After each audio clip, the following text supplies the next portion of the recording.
Op het viaduct boven de A73 vlakbij de rotonde met de Draak in Bezel gebeurde donderdagavond een verkeersongeval.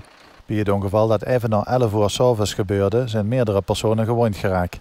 Er ontstond een frontale aanrijding tussen twee personenauto's nadat een van die wagens op de verkeerde weghelft was terechtgekomen. De bestuurder van een van de wagens en de bierriedster die neven hem zoot zijn allebei gewond geraakt en overgebracht naar het ziekenhuis. De bestuurder van de andere wagen kwam met de schrik vrij. Wie het kind dat een van de twee wagens op de verkeerde weghelft reed, is door de politie ter plaatse onderzocht. Ook werden de politieagenten gecontroleerd of er mogelijk alcohol in het spel was. Volgens de website ruiver.nl was dat niet het geval en was er ook geen drugs of een mobiele telefoon in het spel. De twee auto's zijn totaal los door de klap. Het viaduct over de A73 werd een tijd lang afgesloten voor verkeer in beide richtingen.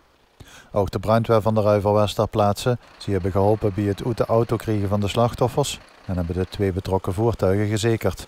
Er was sprake van een flinke ravage en er lag flink het vloeistof op het asfalt.